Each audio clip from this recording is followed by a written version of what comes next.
어느 날 여러분이 하나님 나라 갔을 때 그 창고문을 이렇게 여러분의 캐비넷을 열듯이 내 이름이 적힌 것을 이렇게 열었을 때 이렇게 선물이 이렇게 한가득 쌓이는 것을 보면서 기뻐할 그 날들을 좀 그려보면서 살아갔으면 좋겠습니다.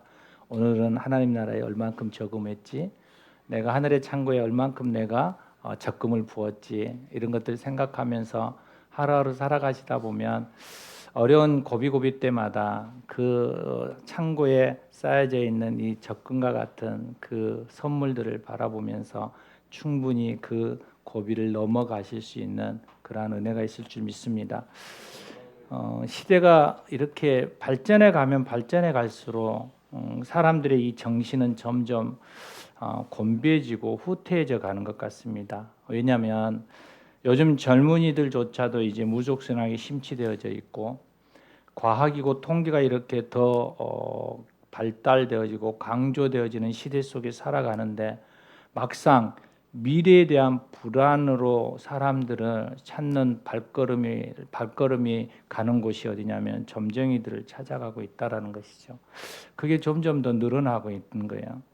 점쟁이를 찾아가는 사람들의 이야기를 들어보면 그곳에 왜 찾아가느냐라고 하면 답답해서 간대요.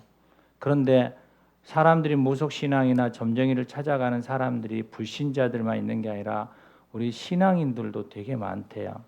근데 한 예를 보면 우리가 예언하시는 예언기도 하시는 분들 이야기를 들어보면 뭐 줄 서서 들어요. 저희 학교도 한 번씩 이렇게 기도하는 기도 사역이 있거든요. 예언 사역이 있는데 그때는 외부에서 오는 사람들이 더 많아요. 그래서 제가 그런 얘기하죠. 왜 그렇게 예언 기도에 목숨을 거느냐?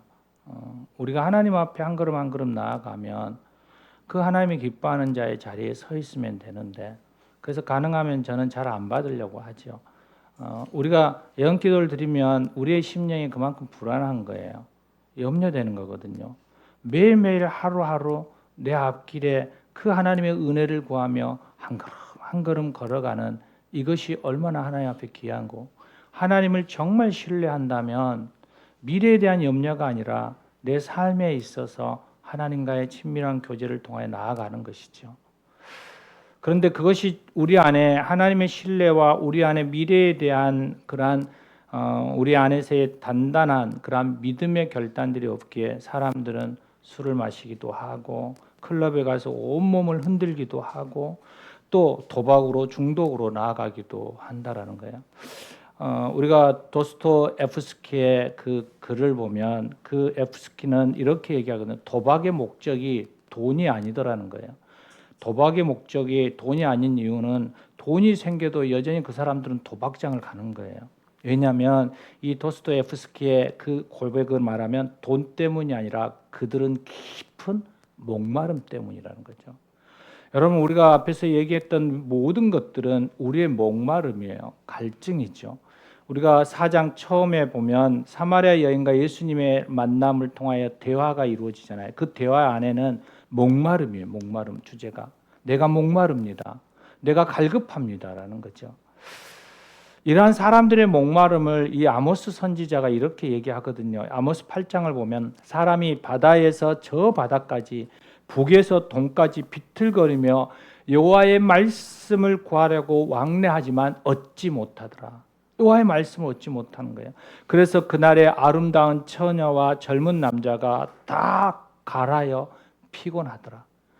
그들 안에 굶주림과 목마름은 무엇이 없음이냐면 하나님의 말씀이 없음이라는 거예요. 도대체 사람이 이렇게 된 것, 비틀거리고 피곤하고 목마른 상황이 된 것, 이것은 누구의 책임이냐고 묻는다면 그 책임의 중심 가운데 하나가 뭐냐면 교회예요. 교회의 책임이라는 거예요. 왜냐하면 교회가 참된 예배의 능력을 잃어가고 그 결과로 이루어진 재앙이라고 생각하는 거예요. 한 예를 들겠습니다. 18세기 유럽도 이와 같은 똑같은 상황에 처해 있었어요. 그때 진젠도르프 백작이 예배를 통해서 하나님을 만날 수 없음에 대한 깊은 고민에 빠진 거예요. 하나님이 살아계신다고 하는데 살아계신 하나님을 한 번도 체험할 수 없음에 대한 탄식이었죠. 그래서 그는 하나님 앞에 나아가 생명력 있는 예배의 부흥을 위해서 간구해요. 그리고 그 나이가 27세 때에 그 성령의 능력을 받고 예배를 통해 예수님을 만나는 체험을 하게 돼요. 그리고 그 진젠도르프 백작이 만든 교파가 있는데 그게 여러분 한번 들어보실런가 모르겠습니다. 모리비안 교파예요. 이 모리비안 교파는 하나님의 임재를 중시하고 그림이 아니라 실체를 중시하는 그런 교회예요. 이 모리비안 교파가 유명해졌던 그 계기가 되었던 그 이유가 뭐냐면 감리교의 창시자, 우리가 보면 대한의 감리교 있잖아요. 감리교단들. 그 감리교단을 창시했던 사람이 존 웨슬리인데 이 존 웨슬리가 대서양을 건너 여행할 때 그가 목사였음에도 구원의 확신이 없었던 거예요. 얼마나 안타까운 일입니까? 그런데 어느 날 배가 대서양을 지나가는데 폭풍을 만난 거예요. 웨슬리는 이 폭풍 앞에서 죽음을 보게 되고 굉장히 두려워했는 거예요. 내가 지금 이 배가 파손되어 죽으면 천국에 갈지 지옥에 갈지 확신이 없었던 거예요. 그러다가 이 배 한편을 봤어요. 한 구석에 보니까 몇몇 사람들이 모여서 그 폭풍 가운데서도 기쁘게 참송을 드리며 하나님을 예배하고 찬양하는 거예요. 그들의 얼굴에는 평안이 가득했어요. 웨슬리는 고민했어요. 도대체 저들과 나는 무슨 차이가 있는가라는 거예요. 나는 이렇게 불안하고 두려움에 떨고 있는데 저들은 어떻게 찬송을 할 수 있고 도대체 어떻게 기쁨으로 예배드릴 수 있단 말인가? 저들은 누구인가? 라고 가서 물어봤더니 그 사람들이 누구냐면 모리비안 교도 성도들이었어요. 웨슬리는 이것에 충격을 받는 거죠. 그리고 1738년 5월 24일 그가 영국에 돌아와서 올드스게이트라는 곳에 가요. 그리고 그곳에 모여있는 모리비안 교파가 예배 처소를 하고 있는 그곳에 가서 같이 예배를 드리고 거기서 그는 구원의 확신과 성령의 능력과 예배의 권능이 무엇인지를 체험하게 돼요. 이 예배의 능력을 체험한 그가 성령의 충만함 속에서 그가 제일 먼저 했던 게 뭐냐면 그가 광부들이 있는 그 빈민촌을 향하여 달려가 그곳에서 복음을 증거하기 시작했어요. 예수만이 생명이라고. 여러분 사도행전 증언을 보면 두려움에 떨며 이 하나의 마국간과 같은 그러한 곳에서 숨어서 다락방에 숨어서 제자들이 하나님 앞에 예배하고 기도하고 있을 때 그들이 성령의 임함을 취하게 되고 성령의 충만함 속에서 그들이 행했던 게 뭐냐면 그들을 죽이려고 혈안이 되어 있는 그 거리를 향하여 나아가 복음을 전하고 죽음도 두렵지 않게 예쳤던 그 현장을 지금 웨슬리가 경험한 거예요. 그도 지금 성령의 충만함 가운데 예배가 회복되어지고 그 복음을 곳곳에 증언하는 자의 자리에 서 있었다는 거예요. 사랑하는 여러분, 힘써 성령 충만한 예배를 회복하기를 원합니다. 여러분 기억하십니까? 제가 본성교회 처음 부임해 왔을 때 지금까지 목청을 높여 외치는 것이 하나 있었어요. 그게 뭐냐면 성령 충만한 예배를 회복하자는 거예요. 예배가 살아야 한다라고. 왜냐하면 이것이 교회가 살아나는 유일한 길이기 때문이에요. 하나님을 알고 그분을 온전히 예배하는 것을 회복하지 않고 주변에 일어나는 부흥의 현상들은 다 가짜예요. 이 세상의 세상적 성공을 위장한 자기 열심으로 교회는 성장할 수 있어요. 교회당은 계속적으로 크게 지을 수 있어요. 여러 프로그램과 또 우리가 사업하는 그러한 사업가의 정신을 가지고 하다 보면 교회의 숫자는 늘어날 수 있고 교회의 재산은 많아질 수 있고 교회 건물은 크게 지을 수 있어요. 그러나 그것은 가짜예요. 구약의 선지자들과 신약의 모든 믿음의 선진들이 여러분 하나님을 힘써 아십시오. 하나님을 알아야 합니다. 성령 안에서 그분을 사랑하고 경배하라고 권면하는 이유가 여기에요. 적은 숫자인 모리비안 교파가 2,000명 정도밖에 안 돼요.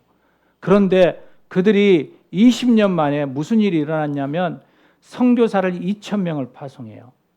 여러분, 기독교 역사상 200년이 지나도 그 수를 선교사를 파송을 못했어요. 여러분, 하나님을 알고 예수 그리스도를 알아가는 그 사건 앞에 섰을 때 우리는 놀라운 하나님의 일하심을 경험할 수 있는 거예요. 세상적인 그러한 가치의 그러한 세상적인 방법이 아니라 하나님의 방법으로 우리가 살아갈 수 있는 거예요. 오늘 본문 37절에 이렇게 얘기하거든요. 영적 목마름을 해결할 수 있는 방법. 누구든지 목마르거든 내게로 와서 마시라는 거예요. 그가 누구에게 이렇게 초대할 수 있었던 걸까요? 그는 이미 33절에 이렇게 말씀하고 있는 거예요. 예수께서 이르시되 내가 너희와 함께 조금 더 있다가 나를 보내신 이에게로 다시 돌아가겠다라고 얘기해요. 무슨 말이에요? 그는 하늘로부터 왔고 그리고 다시 하늘로 올라가겠다라는 거예요. 그분이 메시아이고 약속하셨던 구주이심을 선언하고 있는 거예요. 그렇기 때문에 그분이 자신 있게 얘기하는 거예요. 내게로 오라고 하는, 내게로. 그리고 믿음으로 오라는 거예요. 내게 오면 무슨 일이 일어나느냐? 생수의 강이 흘러갈 거라는 거예요. 사랑하는 여러분, 예수 그리스도 안에 생명이 있는 것입니다. 다른 곳에서 찾지 마십시오. 세상은 자꾸만 다른 곳에 우리의 기웃거리게 만드는데 교회들도 그 세속적인 것 가운데에 자꾸만 다른 것에 기웃거려요. 제가 목사님들 부흥사들을 만나고 영적 그러한 은사자들을 만나면서 충격받은 게 하나 있었어요. 한 20년 전에, 올해 지금은 어쩐지 모르겠어요. 그분들과 교제하면서 그분들이 그러더라고요. 이 은사자들의 부흥 집회를 인사하고 은사자들이 이게 자꾸만 고갈이 된대요. 그러니까 이 역사와 현장 가운데 이 일을 이루기 위해서 그들이 찾아가는 곳이 있대요. 사실이에요. 그들이 찾아가는 게 이렇게 집단 최면이에요. 집단 최면. 여러분, 얼마나 놀라운 무서운 이야기인지 몰라요. 예수 한 분으로 온전치 않다라는 얘기예요. 예수 그 한 분만으로 그대 삶을 전부를 내건질 수 없다라는 거예요.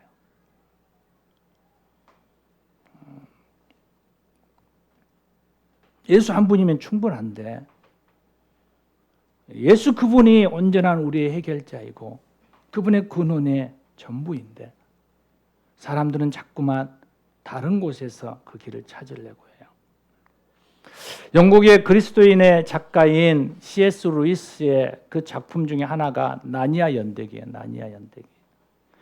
이 나니아 연대기를 읽어보면 은의자라는 곳이 나오는데 그 소주지 안에 주인공 소녀 질이라는 여인이 나와요. 여자 소년이 나와요. 그 소녀가 목이 말라요. 그래서 숲속에 강가가 있는 것을 보고 막 달려가는데 그곳에 사자가 있는 거죠.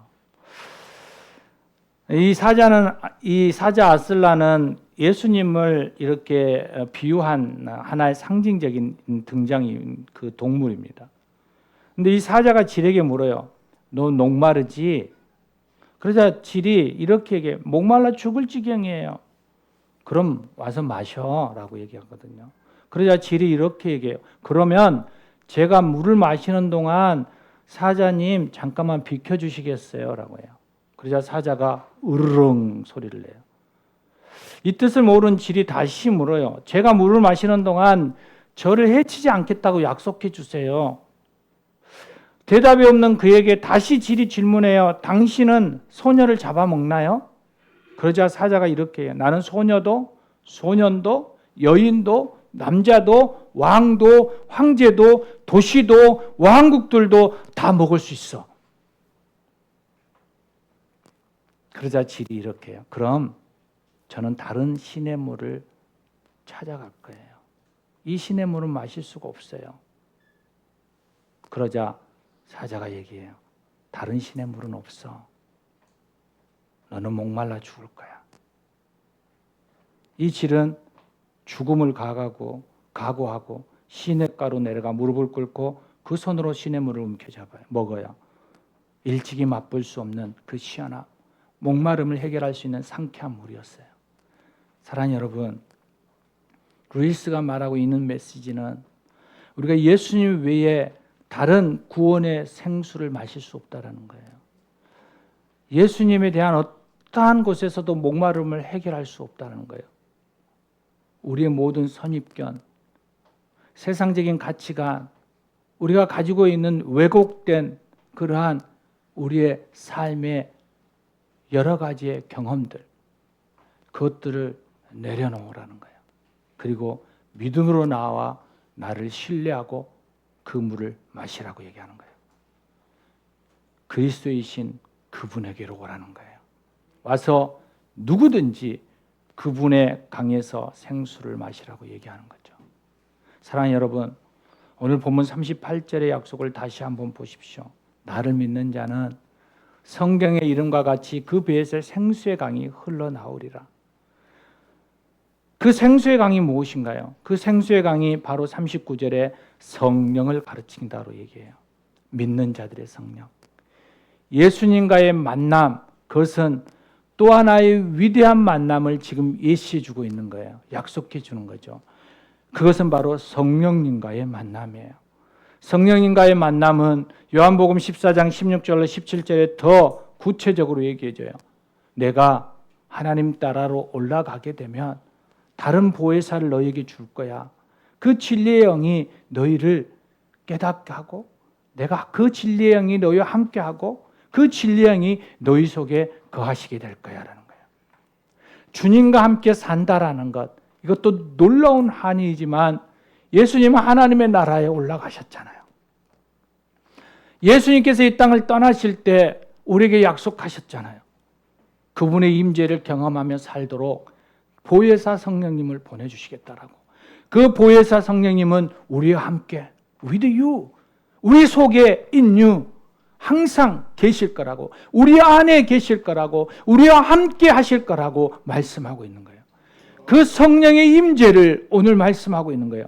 예수님을 구주로 주님으로 영접하게 되면 성령님이 우리와 함께 하시며 그 충만함 속에 거하실 것에 대하여서 얘기하고 있는 거예요. 배에서 생수의 강이 흘러나리라. 언약의 실체예요. 우리의 배는 목마름이에요. 욕망의 근원, 우리 존재의 가장 깊은 곳. 여러분 무엇에 대해서 목말라 하십니까? 여러분의 배는 무엇에 대하여서 갈급해하고 있습니까? 여러분의 삶 속에서 여러분 정말로 힘들고 어렵고 고통 가운데 있는 그 근원이 무엇입니까? 그 배에서 여러분 생수가 터져 나올 수 있도록 주 예수 그리스도 앞으로 나아가시기를 원합니다. 그 배에서 그 문제를만을 들여다보며 계속 목말라고 갈급해하지 마시고 그곳에서 빠져나와 성령에게로 다가가기를 원합니다. 그 성령님께 여러분의 마음의 문을 여십시오. 그 성령님을 여러분 안에 초대하고 그 성령님이 우리와 함께하며 우리 곁에서 우리 안에서 무한한 역사하심으로 다가와 역사하시도록 우리를 내어놓으십시오. 그럴 때 여러분의 배에 생수의 강이 터져날 겁니다. 여러분이 쫓고 찾는 그것이 전부가 아니라 그것이 여러분의 온전한 문제의 해결점이 아니라 그 위에 더 이상이 높은 예수 그리스도의 그 온전한 평강과 그 능력이 여러분 안에 있을 것입니다. 몸에 아픔이 있습니까? 재정적인 어려움이 있습니까? 여러분 안에 도저히 해결할 수 없는, 그래서 몸부림치며 마지막 벼랑 끝에서요 죽음을 생각할 수밖에 없는 그러한 자리에 서 있습니까? 여러분 그 자리에서 다시금 예수께로 옮겨가십시오. 우리의 생수의 강, 그 물이 성전 문지방 밑에서 흘러나왔던 그 물이 에스겔 47장에서 얘기하고 있는 것처럼 우리의 박물을 적시고 우리의 무릎을 잠기고 우리의 허리에 채우고 온몸에 장가 이 강에서 헤엄칠 수 있는 그러한 자리로 나아가십시오. 그럴 때 우리를 살리는 생수가 우리를 통하여 부흥으로 하나님의 복으로 이끌어 가실 것입니다. 사도행전 1장 8절에 오직 성령이 너희에게 임하시면 오직 성령이 너희에게 임하시며, 오직 성령이 너희에게 임하시며 너희가 권능을 받고 예루살렘과 유대와 사마리아와 땅끝까지 이르러 내 증인이 되리라. 증인이 되리라는 것은 주님이 만나 주시겠다는 거예요. 주님이 증인이 되도록 경험케 해주겠다라고 얘기하는 거예요. 예수를 만나는 그 순간, 내 안에 예수 그리스도를 영접하고 그분께 마음의 문을 열어주는 그 순간, 성령이 우리 안에 들어와 우리 안에 영혼의 성수로 가득 채워주시겠다는 거예요. 내 주의 은혜의 강가로, 그 십자가의 강가로, 주의 사랑이 있는 곳, 내 주의 강가로 가란 내 영혼의 생수로 가득 채워주소서.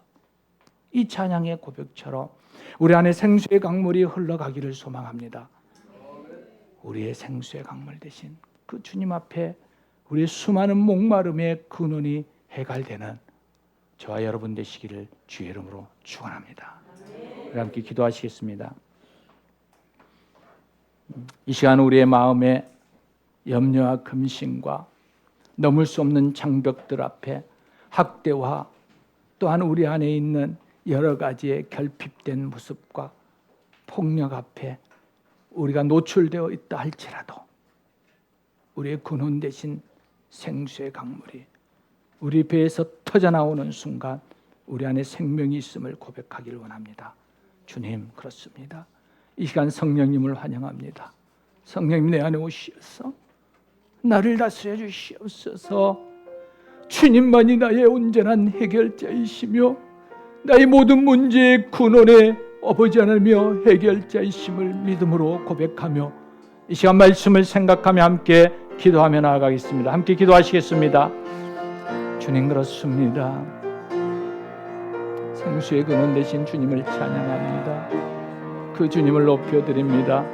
하나님, 우리 안에 임하여 주시고 우리를 통하여 일하시는 그 하나님을 경험케 하여 주시옵소서. 성령님 다스리시는 하나님의 영으로 충만케 하여 주시옵소서. 하나님의 나라로 나아가는 귀한 은혜가 있게 하여 주시옵소서. 주님 감사합니다. 충만케 하여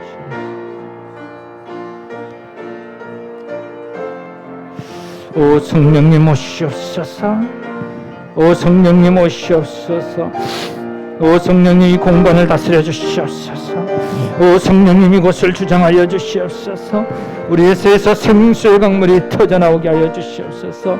그 생명의 강물 안에 우리가 젖어들게 하여 주시옵소서. 주님 그 강에 가득 차게 하여 주시옵소서. 오 주님 감사합니다. 그렇습니다. 주님 앞에 이 시간 나와 엎드립니다. 주님, 우리의 한계 앞에 섰습니다.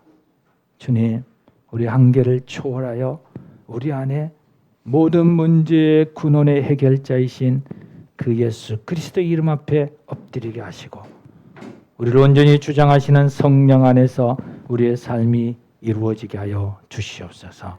우리 주 예수 그리스도 이름으로 기도합니다. 아멘.